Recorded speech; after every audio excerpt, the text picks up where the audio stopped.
L'association a été créée en 1958, si vous voulez. C'est une des toutes premières de France, si ce n'est la première.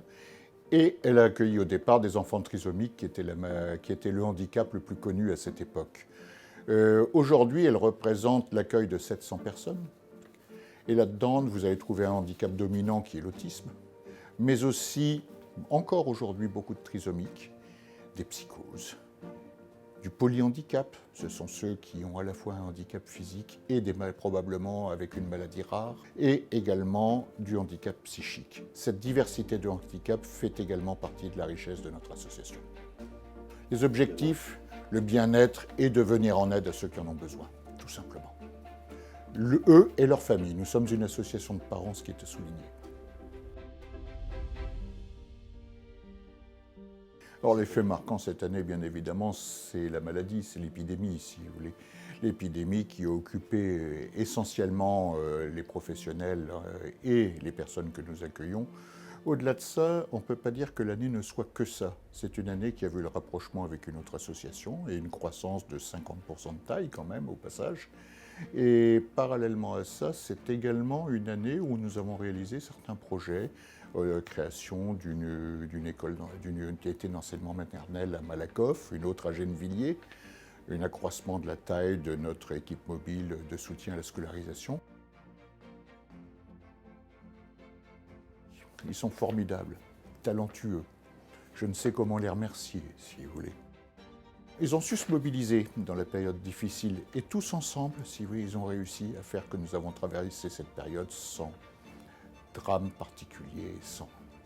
Mais ce sont des gens qui savent travailler, ce sont des gens bien.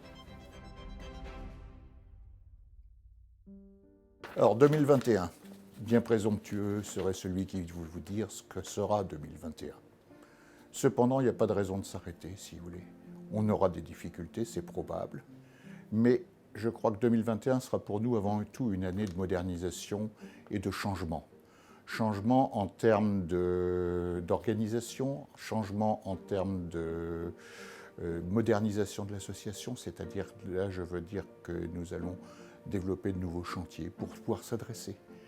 Par exemple, les capacités à s'adresser à distance, pour faire ce que l'on ne sait plus faire autrement. Il faut s'adapter, si oui, dans ce monde. Et je crois qu'on le fera. Et nous le réussirons tous ensemble.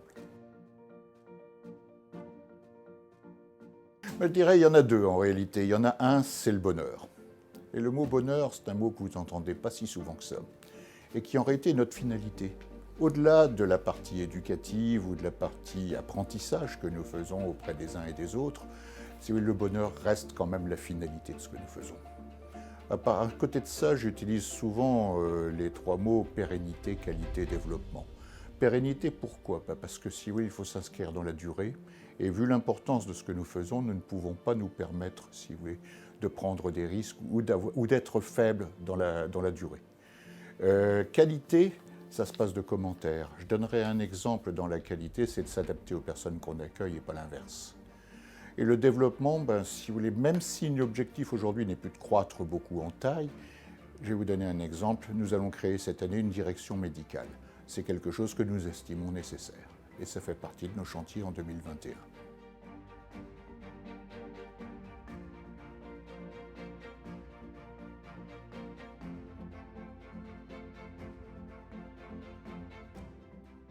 Pour les collaborateurs, je voudrais mettre aussi un petit mot. Pas oublier le siège social. Ce sont des collaborateurs dont on ne parle jamais, mais qui soutiennent tout l'ensemble et font fonctionner l'ensemble de la machine aussi.